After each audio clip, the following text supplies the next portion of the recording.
What's up, guys? My name is Brett, and I am here with Mid-State Sports Corner. Obviously, you guys have seen our I pretty was I faces would say several this is only times. probably like the 60th episode, and you're still introducing yourself like it's the first time people have heard your voice. Well, for some people it is, Brett. I don't know why you got to be so negative. It's not That's very not nice. even being negative, just pointing out a fact. Okay, well, for those of you that don't know, this is Brett with two T's, and he always has an opinion. So that's who he is. No, I wouldn't say an opinion, but I would say sarcasm. Yeah, that's a fact. Thanks for joining us, guys. Here we've got a lot to talk about today. Starting with March Madness, of course, the madness that it is, has been I would say a little calm Yeah, it's been overall. pretty calm. There has not been as many upsets as prior years. As Brett just we were just talking about prior to recording here. Our bracket is 82% right now. Yep. So that's like the top 4 million out of 10 plus million. We are ranked 4,207,091. Okay, I'll take the top 40%. Whatever. I mean, we did this like literally on a whim for fun and with no intentions of winning. And we had no structure. None. None.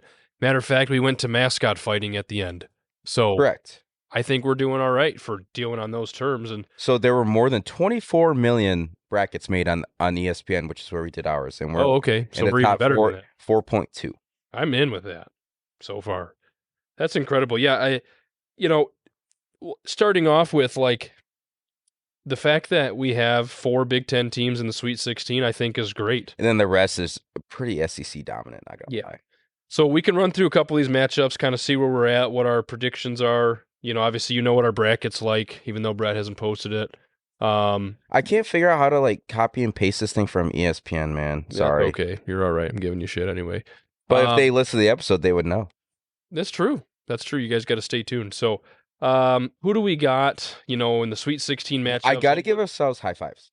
Okay. I was just telling you this, but our South region, which is where Sparty and Michigan are, we only have one incorrect game of that whole region so far, and that was the first Louisville Creighton game. Yeah, that was something. That's the only game we lost in that region. I don't think we agreed on that game either. To be honest, I wanted Creighton. You wanted Louisville. I think that was the first flip we did. Yeah, we flipped an SD card, and look where that led.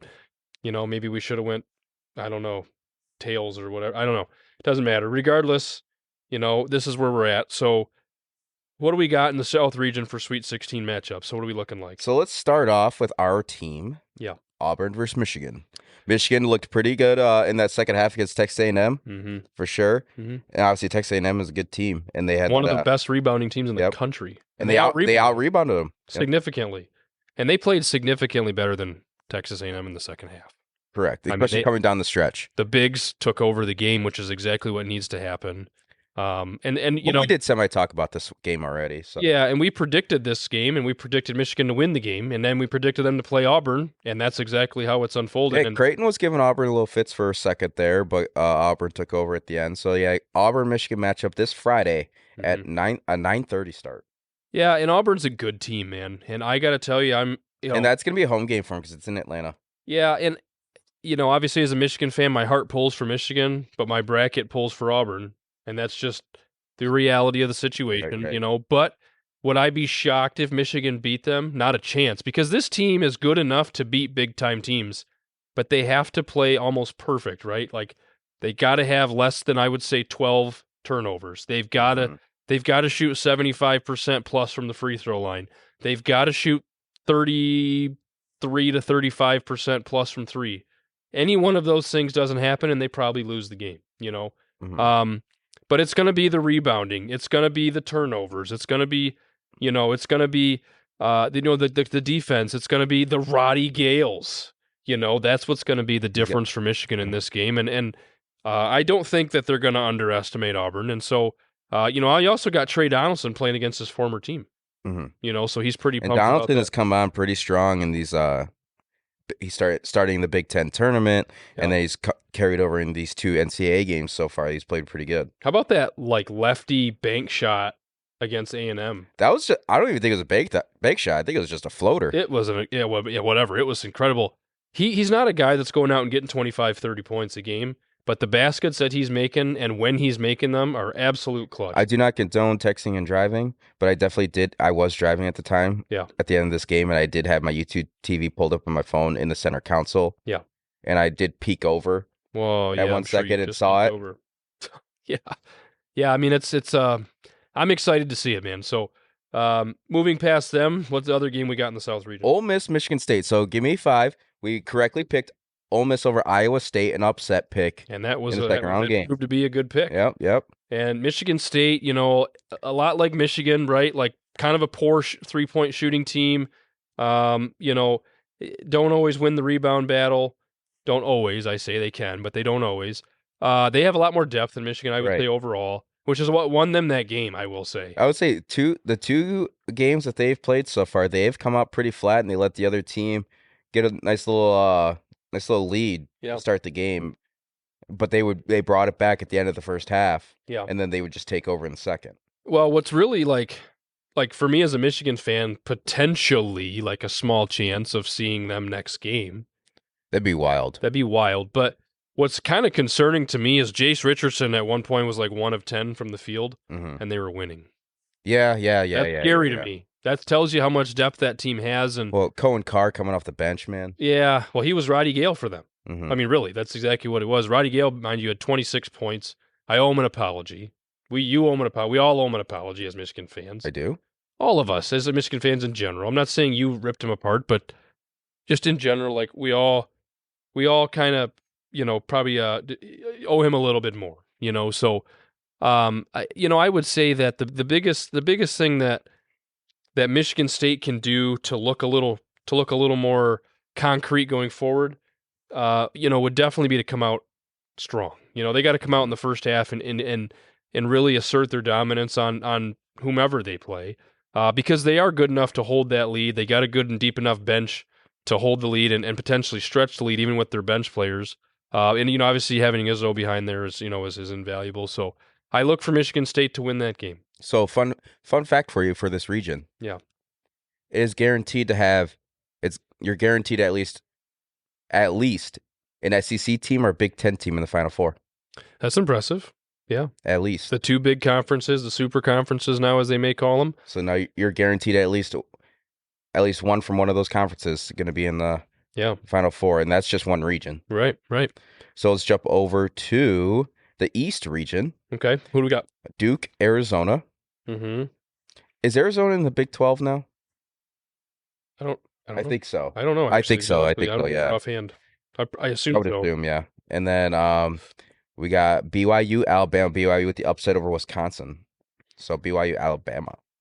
Yeah, I mean, we picked Alabama to win that game. I don't know. BYU's played decent. Right. Shooting the ball very well. They're not a team that Alabama should overlook, I can tell you that much, because it's going to be ugly. Again, same situation. My heart pulls for BYU. My bracket says Alabama. It does. And the same thing for Duke. Like, I'm not confident Duke's going to win. I'm not. I'll be honest with you. A lot of people, I'm not. I guess let me clarify. I'm not saying this game. I'm saying it all. I don't have confidence that Duke's going to win it all. I really don't. I just don't. And I know that's going to be a hot take, and people are going to light me up for that. I don't care. I don't trust Duke as much as others. Have they been a good team? Yes. All of these teams that are, when you get to the Sweet 16, I'm here to tell you right now, all these teams are good. That's just a fact. They have flaws? Yes. Do they have problems? Yes. Are some better than others in the 16? Yes. I don't find Duke to be a top 2.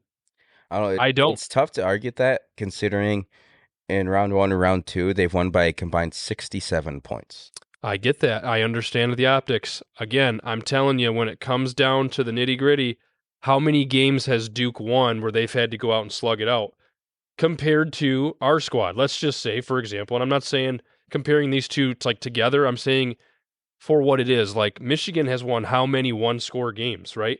They've been in how many one-score games? That battle test late in the postseason can set you apart. Are you kind of saying that Michigan would beat Duke right now? I'm saying if they got to that situation, Michigan would have the advantage with the battle-tested close games. Does that mean they win? I don't know. Connor, clip this one. Clip it. And put it on our social media and let him get roasted, please. That's fine. I hope that you guys do, because that's a hot take. It is a hot take. And you know what? At the end of the day, I I very well could be wrong, and I would be happy to admit it. That's fine. But I don't know. Something for me tells me that Duke's not the team. Again, not denying their talent, not denying their validity of being here. Just they're not the top. They're not a top 2 team for me to make it to the finals. They're just not. So I'm saying that. All right. I'm saying that things could be a little murky. They might win this game, but going forward, it's going to be tough. Well, all right then. We can tell that Brett does not agree with it. No, that's wow. That's okay. He'll get over it. Wow. Let's move to the next region. We'll see how much you agree with that one. Midwest region. We got Houston versus Purdue, which we also had McNeese going. We didn't have Purdue even coming out of the first round. Yeah, so that's tough. Purdue's played much better. Purdue did not look good going into the tournament, just like Michigan. Not at all. Right? Aside from like the Big Ten tournament, of course, Michigan did much better there. But they had a similar vibe in the sense they were kind of trending off, and they've stepped it up, played some decent ball, and so we'll see what happens there. But I do not pick Purdue to win that game. No, I wouldn't. Yeah. I wouldn't either. No. But then we got an all SEC battle in this Sweet 16 of Kentucky and Tennessee. I'm going Tennessee as we picked before. Tennessee is going to make it to the Final Four. I think they are a good team. They're deep. They shoot the ball well. They're well coached. All the normal stuff you'd need out of a Final Four matchup. But I like the odds here. I'm going to go with Tennessee. Per your predictions so far, you're saying 3 SEC teams in the Final Four. Yeah. Hope you know that. I know. It is what it is. That's just how it's going to be.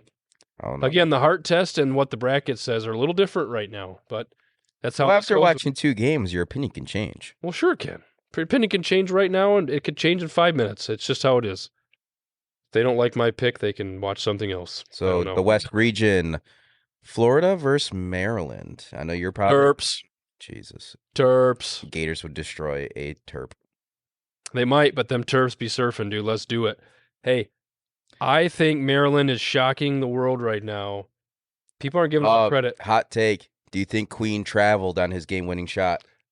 Yes. I saw it on the... Hey, I was watching it live, and I was just like, was that like not 6 steps? Did you see the Trae Young 6-step situation against the Warriors the other night? No. He was shoved to half court, and they counted 6 steps on TV, and then he passed the ball. And Kerr's like, do you plan on calling that? Or no, they did not.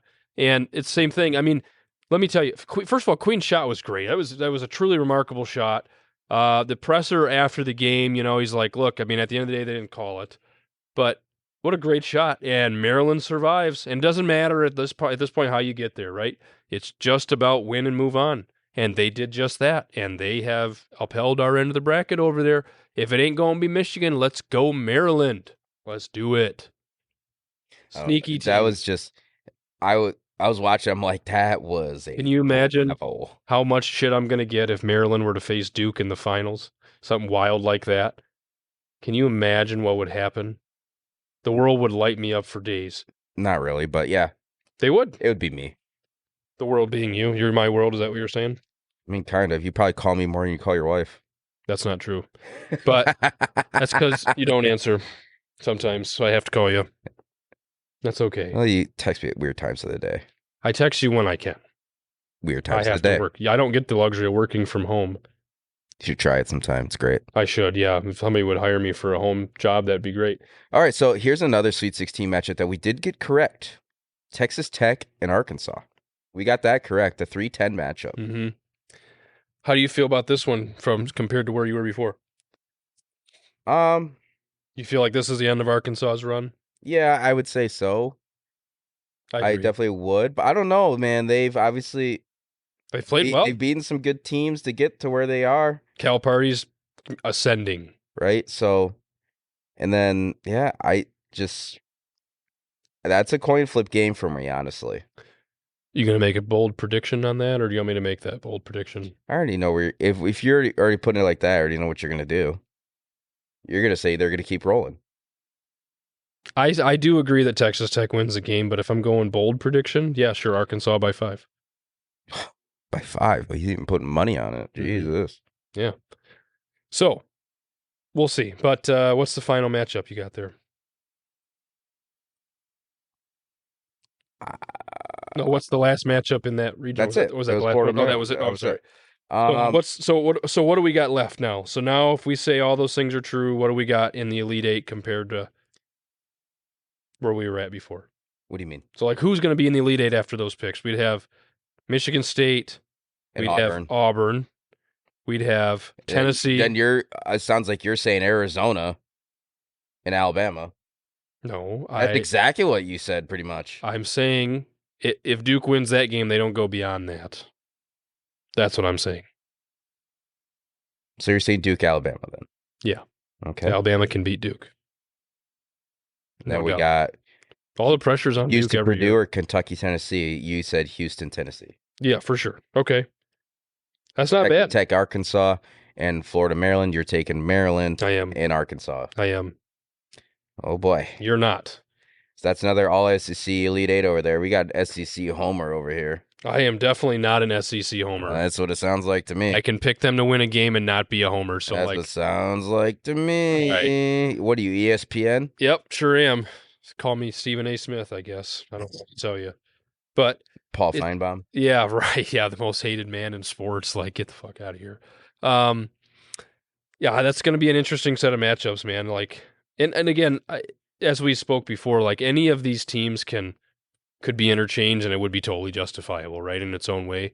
But man, what a great set of matchups, honestly. Like, I'm excited to see them, and again, it sucks that there's not really a Cinderella in there right now. Yeah, I guess the one would be Arkansas. It's hard to say that with Calipari coaching, right? Like, or even BYU. Yeah, I would say BYU. Other than that, like you really don't have any more.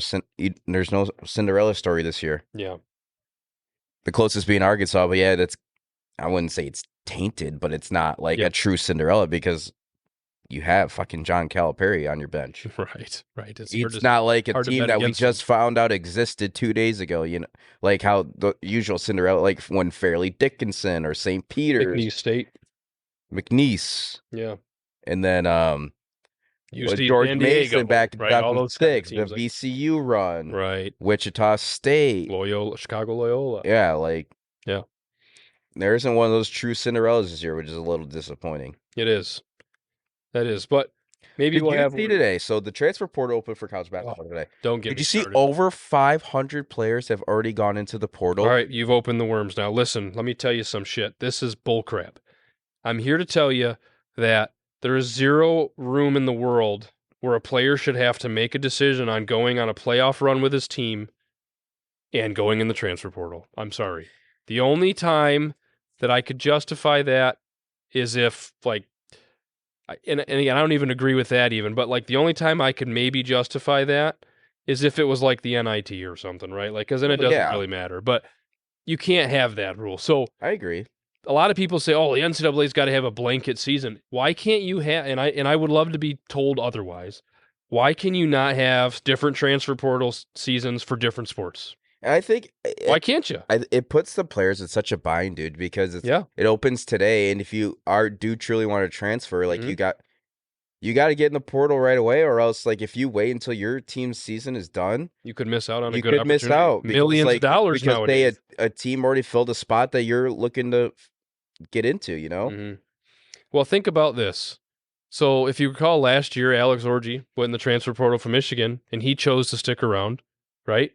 With the team through the Alabama game. Right. Ended up at UNLV. Mm-hmm. Now, granted, he was not a top 5 player in college football. I didn't. I mean, we did talk about this. I didn't think he was going to go anywhere prestigious. But the example remains that those kinds of things could happen. Now, do I think that athletes should have a chance to transfer? I do. My personal stance on this is you get one time. You get one time to transfer free of charge. After that, it costs you. And that means sitting out time or whatever. Like it used to be? Yeah.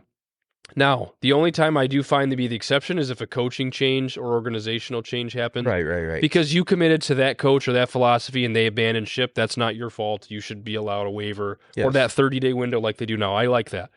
I do not agree with the fact that players have to choose between going to a national championship game potentially with their team that they signed up for or going in the portal. And a lot of people go, well, they shouldn't enter the portal. That's not fair. What if you're a graduate? Like, what if you've graduated or are graduating, right? Yeah, like and it And comes now to where like the team's saying like, sorry, dude, we just don't have a spot for we you. You don't got have these recruits coming in. we have these big names coming in, and we need that scholarship next year. Right. What now? And now you have screwed them for next year. Like, it can go both ways. And let me tell you, these teams, or I'm sorry, these schools, right, have made millions of dollars off these players for years. Okay. So the players should, I'm going to side with the student athlete in this regard. Like, they need to have a little power, not too much, not like the NBA, but they need to have a little power in this scenario. And they need to make some money off, off of their NIL. It's a little crazy the other direction for me, but this whole situation of like guys entering the portal while like Justin Pippen is in the portal, and did he even get a lot of playing time? No, he's a freshman that didn't play. He got injured, whatever, and that's why he's in the portal. And that's the world we're in. I don't agree with it, and it is what it is. But he had to choose between going to a Sweet 16 team or possibly beyond, or entering the portal. Right? Like, that sucks. That sucks a lot, and that shouldn't be. And it should be after was he on the season. bench this past weekend? I believe so, yeah. So now he just can't? He's not going to. You can choose to or choose not to. That's your choice. Think, too, like, the same goes for coaches. I'm sorry, but Will Wade for McNeese State taking the NC State job before they were even done playing is ridiculous. Right. You don't tell me that doesn't affect the mentality of that team. And they came out and said, oh, I had a conversation with the players and everybody knew what was going on. I don't care. Well, what's also bullshit is some of these reporters also leaking this information. Facts. Like, and because NC State obviously didn't make it official until his season was done, which rightfully so. Sure. But like, yeah, on all the media like leaking all this, it's like, do you need to? Right. If he already has a verbal agreement in place, you don't need to report on shit. No, and think about the fact that, and is that really even that big of news? Mrazek just went down. He's out. Are you fucking kidding me? No, he just got nailed, though. I mean, not really nailed, but kind of. His clipped. leg. Yeah, he got clipped there. But, like, I don't know. Like, I think you'd think the player would be a little more injured. Again, I think the opportunities being there is great, right? Like, I love to see mid-majors players move their way up and star on big teams. I love that story. I don't love them having to choose between finishing out what their commitments and transferring, right? I just don't love that. I don't find it unrealistic to have a transfer portal window after their damn season's done. I don't find that to be unrealistic, and I don't find it to be unrealistic to have it different for different sports.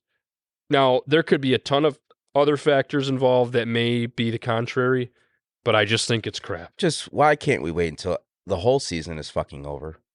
My point exactly. Just why is that not a thing? Too much money. Why is it always during playoff time this shit happens? Yeah, pride, money, all that shit. It's just ridiculous, man. Mm-hmm. So, what do you got over there? Another bracket. Yeah, what's that for? College hockey. Nice. College hockey. For the first time in a long time, Michigan is not part of it. 2018-19 season, I believe, wasn't it? And that was also the very first time in a long time.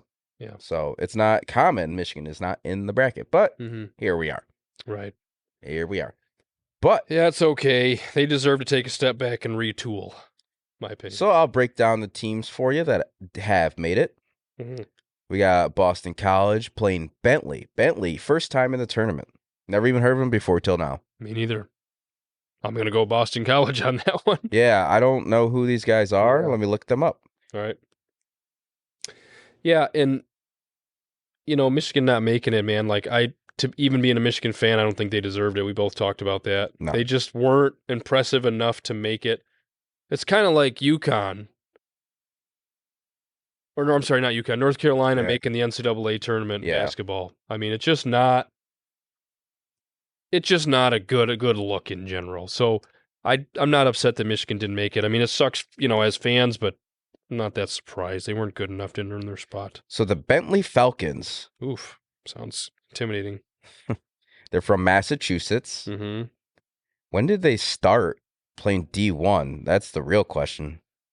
Because I don't think they have. Mm-hmm. So they've been around since 1977. They are members of Atlantic Hockey America, formed shortly after the 23-24 season by the merger. Okay, maybe they have been D1 for a while then. Yeah, they made the move to D1 from 98 and 99.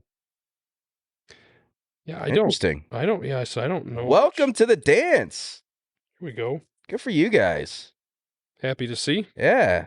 Hell yeah, nice. So yeah, the Bentley Falcons. Welcome. Awesome to see. And the other matchup in this bracket is Providence and Denver. Denver is a blue chip college hockey program. Providence is on that cusp. Mm-hmm. Providence has recently won a national championship in the last 10 years. Denver won one a few years ago as well, and they're always a mainstay in this tournament. So, yeah, I mean, it's pretty sweet, like in general, to see some new teams sneak into these tournaments, right? But like, I don't know. I am still upset that Penn State won both of those damn games that we were at. You were. I was so mad because they were not like they were just like Michigan. There you go. Utah scores on the Red Wings. Perfect. That's just follow that up with Mrazek goes out. Lyon comes in, gives up a goal. Well, they were on the penalty kill, so yeah, shocker they gave up a goal in the penalty kill. This team is uninspired. I swear to God, they look terrible. How can they not kill a penalty? How can they not win fucking games in 6 years, 10 years, 15 years? Like, Jesus. This is embarrassing. You have 3 guys below the goal line on a penalty kill. And what does that do? You have 3 guys trying to cover 2 guys. What is this, Beer League Sundays? Like, come on, dude. Like, come on, it's rookie ball. Oh, look, it leaves someone wide the fuck open at the dot for a one-timer. Easy goal. Yeah. Not even on Lyon at that point. Yeah. He did. I mean, he did his thing. I mean, whatever. It's just... Ugh. Back to the bracket. Back to the bracket. Maine and Penn State. Maine Black Bears. Can you name a couple alumni from the Maine Black Bears that have played in the NHL? No. Really? Oh, Jimmy Howard. Yeah, there you go. Okay, Jimmy proud Howard. of you. Yep. There's another one that's big name. That's all I got. Played back in the 90s. Yeah, that's all I got. Paul Kariya. That's interesting. Did not know that. Mm-hmm. Hobey Baker winner. I don't First know freshman to win the Hobey Baker.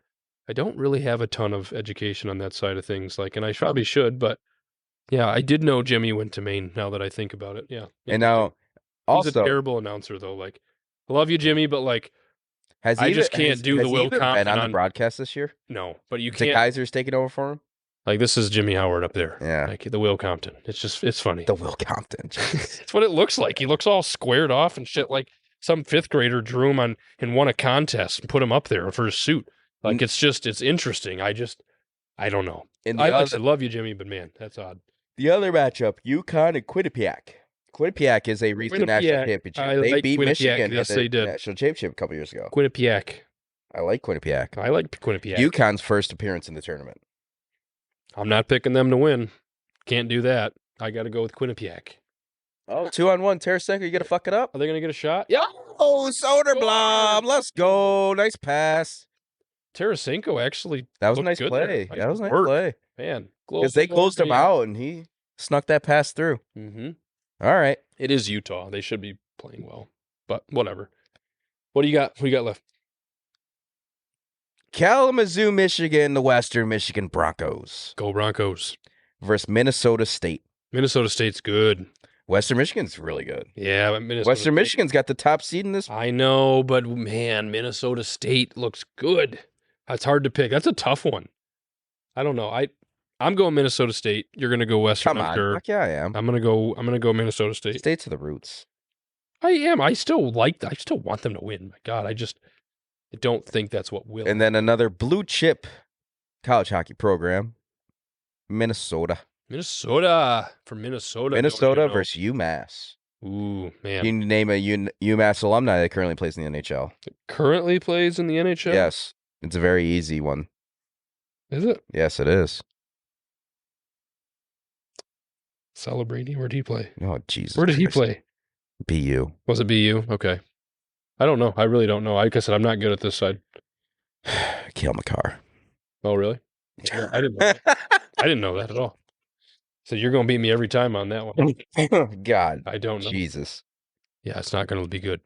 I mean, like I said, I haven't followed that part of it as much as like where I really haven't either. Where guys played before they got that drafted. part. I thought you were just talking about the bracket in general. Yeah, I haven't followed that hardly at all since Michigan got beat before they even got there. I was so mad at the whole situation. And then on the other side, so we got another blue chip, BU versus Ohio State Buckeyes. I will never fucking pick Ohio State Right? for anything in their entire life unless it is to tear their stadium down. Then I'm picking them because I would love to see it. Other than that, no, I won't ever pick them. I don't care how good they are. Where did Jack Eichel go to college? I don't know. BU. Did he really? Why is everybody from BU? They're good, but damn, it's just interesting. But listen, this bracket aside, I'm going to say something. I would like to know your opinion on, do you think overall the better crop of players come from Had to sneak this one in there. college, international, or U.S. development team? Or you talk also Canadian junior leagues. And now Canadian junior leagues as of this year, right? They're all but that was the first year they were able to like be a part of things was this year for Canada. They still obviously They've always contributed. Yeah, I get it. It's all honestly I don't think there really is a definitive leader in that pack. I just want your opinion. I know.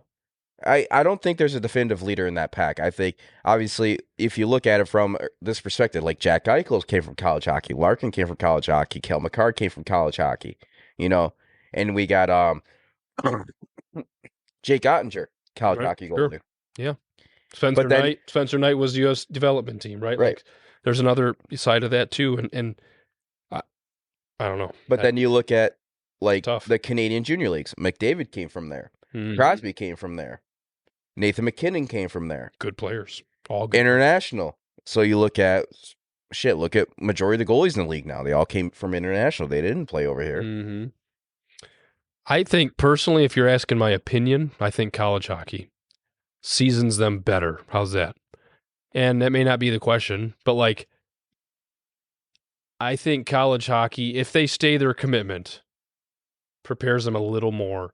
Now, international hockey you may have kids that are 16, 17, 18 years old playing adults, and that may season them to a degree, but I think that with the overseas adjustments and then the rink size, like all of that takes into consideration. I would say the overall level of play in like the Europe Pro Leagues, obviously, is not on any level that's over here. No, and that's what I'm saying. So it definitely is a little bit of a notch down in general, but I do think college hockey is slightly a tick above for me, but it's a close draw. But that's why I think sometimes when you get international players, I would say college hockey and Canadian junior leagues are here, internationals here. Yeah. I would, and then I also put the development program in with this but majority of the time development program, they go to colleges next. Yeah. Yep. And I'm talking just the kids that strictly stuck with that and nothing else, right? Like it's right. Which has happened plenty of times. So, but international level, there is a very big adjustment period for them coming from Europe to North America. Besides just the language barrier. That the game is totally different. Smaller rink. It is a smaller rink, yes. It's a more physical game. Completely different style of coaching. Yes, yep. Yes. So I would put Canadian juniors and college and NTTP over international because of, like you were saying, coming out of those three leagues, they're more NHL ready. Yeah. Yeah, I mean, yeah. Again, you could argue for any of them, but I do agree with you. That's probably where it should be. And what's cool is you do see a lot of college players that they didn't get drafted, but once they finish their 4 years, they get signed as an undrafted free agent at that point. And some of them go on to some good careers, like Luke Glendening did. Luke Glendening is still playing. Yeah, he's had a good career for how he has not like overly separated himself. You know what I mean? Like, I've been very impressed with the longevity of his career for where he was at. So, or where he is at, I guess I should say. So we still have one more game we have not discussed yet. and it is Trey Augustine versus Cornell. Trey Augustine's been great. Like, literally great. And I'm excited to see him in Detroit. Now, Ben Rode commented and said you'll never see Casa or Augustine in a winged wheel. I don't believe him. I'm not saying that one of them can't be traded, right? Like, it's a business. At the end of the day, I understand it. They would never get traded, in my personal opinion. I don't think it's not possible, though. I didn't think Spencer Knight would be traded. And again, I know that he went through he had problems, but I didn't think he'd be traded, and he was. That was kind of surprising still, nevertheless. But anything can happen, dude. Business is business. They won't get traded. But no. I agree that I disagree that you will see one of them in the winged wheel for sure. If they get traded, it's 4 years from now, and they haven't cracked the NHL because they haven't been good enough. Yeah, that's when they might get traded. Might be a better way to put it, but they both look good. Augustine looks great. Right. He really does. Casa has been great, dude, and he's huge. You can't tell me any of these guys isn't competent enough to go play in the NHL right now. Augustine might need a little more seasoning, but I think Casa's ready now, to be honest with you. I agree. Is he going to have his lumps? Sure he is, dude. It's hard to be a goalie. But you don't say. It is. It's just I think overall, though, he'll do just fine. I really do. And I think the Red Wings will be confident playing in front of him. I really do. I think he's going to give him that. I honestly do think I'd like to see him get some actual reps next year. If they're out of playoff contention, I'd love to see him get some this year. Maybe. But we'll see what happens. It's not looking. I'm telling you right now, with how the Red Wings are, they'll always be close that they're still technically have a chance until like the last 2 games of the year. Mm-hmm. That's my prediction for how the rest of the year is going to go. Yeah, that they'll win. They got 13 games left. They'll still have a couple games here and there that they'll win, and they'll inch closer, and they'll be like that 2-3 points behind. They're like, oh, there's still a chance, but then they go on again. Yeah, well, they just did March the way I expected them to, so I don't even have any. Yeah, they just put a stat that they're the worst team in the NHL in March. So that's in the last several years. Yeah, it's not this year. It's not even 2 years. We're talking like 2 plus. Yeah. It's just embarrassing. Be better. Sorry. I mean, I want to talk about something for a second. There is a disparity in high school sports, okay? Mm-hmm. And that disparity is the public versus the private school athletic situation, okay? And that means essentially private schools now are paying their way and paying for athletes. They are. I don't even want to say essentially. It's exactly what is happening. And public schools are left way behind. Public schools, the argument is that public schools have school of choice and they can get players who they want. And while that may be partially true, it is to an extent. It is to an extent, but it's not the same as, playing for a private funded, newer equipment, newer arena, travel accommodations or living accommodations and all this other stuff is not the same as like living in Flint and going to Grand Blanc. It's not the same. Right. And the level of competition that you're going to face on that privately funded team, let's call it what it is not the same as it is in a public scenario. Mm-hmm. So if you're looking to get to the next league, why would you go play against weaker competition other than the fact that you think you're weak, honestly? Like usually the best want to play the best. And that's where you're going to find them is in private schools. And there's no way this can continue. The state of Michigan has got to do something because it is literally just like college now. It is directly pay for play, whether they want to admit it or not. It is not a secret. They're not even trying to hide it anymore. And you know who gets left behind is the kids. There are plenty of examples of really good public school teams that will run into one of these private schools in playoff tournament time and get absolutely mollywopped, and it completely derails the next 5 years. Because then these kids go, man, I don't want to go here or go there, or, it can affect a lot of decisions there for future athletes too. And, that completely can change the whole trajectory, of this school or the school's legacy or coach's legacy or whatever. And, it's a damn shame, quite frankly. All you hear about is the prep schools and the charter schools and all of this. And how many times do you hear a Davison or, Grand Blanc, right? Like those kinds of teams. Are they decent for their divisions? Sure. But like how often do you hear them go win state titles? Not often. It does happen, friends, let me tell you. Mason did not long ago. But it's not as common. And the reason that is money. Let's call it for what it is. High school sports is NFL or NBA free agency, just like college, without the media rights deals, without the glitz and glam that and attention that it gets in the media. And I'll tell you what, there's high school coaches all over that are calling for change because, and I'll tell you this, there's some on the private side of things that are calling for change. I mean, what's your opinion? It's gonna be it's just so tough to police it, and especially with some sports that, I mean, some of those technically those sports are in a dying way because some schools just can't field the team because they don't have enough people, and that's also another problem where because a lot of kids will just end up going to private school, which also the narrative has been forever that private school is also the better education, and as well. Well, and think about this, man, and this is not to credit one person or another. So parents in this situation, yeah, I want to send my kid to Detroit Catholic Central to play hockey because he's going to get a good education, he's going to play a good hockey team. Yeah. And you know what? If you had a choice between a public or private school with a 4.0 and a little bit of talent in hockey, where are you going? Are you going public or are you going private? Like, it's just... So you get the natural flow of those will continue that direction so that the public schools can't bump those numbers up and show future athletes that, like, this is the place to be and we can still develop you too and all of that. And it's just, it sucks. It's a damn shame. Everything is change in sports. Look, change is okay, right? It's not always my favorite thing to do in life, but it's okay. I just don't like the pay to play. We went from one extreme to the next. And we all wanted to land somewhere in the middle. That's ultimately what's happened. And it's a damn shame. And I really hope that somehow they can get their arms around it. I really do. I mean, the only way I know they used to do this back in the day where they private used to have their own division. Right.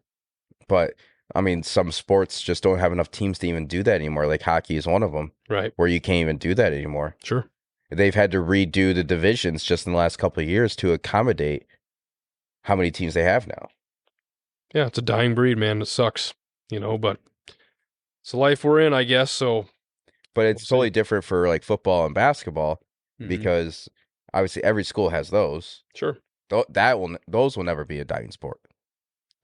But to be honest, I mean, you do see private schools somewhat dominate in basketball, but not so much in football. Football is pretty public dominated. Depends on who you ask.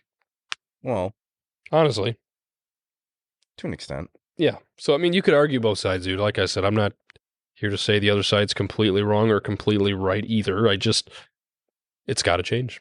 It's got to change. That's all. That's my... everything's got to change. Transfer portal and college sports got to fucking change. The salary cap in sports has to fucking change because some of this money that people are getting are just ridiculous. And I agree. So, yeah. Yeah. That's all I got to say about it. I don't know. It's just something that you can deep dive in until you're blue in the face. But there's no really good answer to it. No, there's not. There really isn't. Because there's no way to police it because, yeah, private schools got the money. Say, for your example, a private school came up to Leo saying, hey, we want you to come play for our lacrosse program. Mm-hmm. We'll pay for you to go to this school. Mm-hmm. Obviously, you're going to get a better education than you would at Grand Blanc. Mm-hmm. And if you need, like, travel expenses to get to the school, we'll accommodate that. Are you going to say no? It's going to be hard. Honestly. Exactly. I'm not, like... that's the natural reality that a lot of parents face nowadays. That's just the facts. Because as a parent myself, like, I would look at it as education purposes more than anything. That's how I would personally look at it. Yeah. Because I look at it, say, yeah, you are, and from an athletic perspective, yeah, you are playing. Your team is better, but with how everything's shaped up now, you're still playing the same competition. Like you're still playing the same schools for the most part. Yeah. I mean, I don't know. I guess we'll see. But that's it. That's all I got. That's it. Some states do have, like Texas can do it and Florida can do it, where they have like private divisions. Mm-hmm. And California does that as well, but Michigan's not big enough to do that. No, not at all. There is a lot of private schools, but there's not enough to have their own divisions, I would say. No. We'll see, dude. After time to wrap this one up. Wrap it up. So, yeah. Happy Friday to you all. Happy Sweet 16. Go Wolverines. Hopefully you can take over those Tigers, Yeah. from Auburn. See what happens. Give them hell. Let's go blue. Yeah, let's go blue.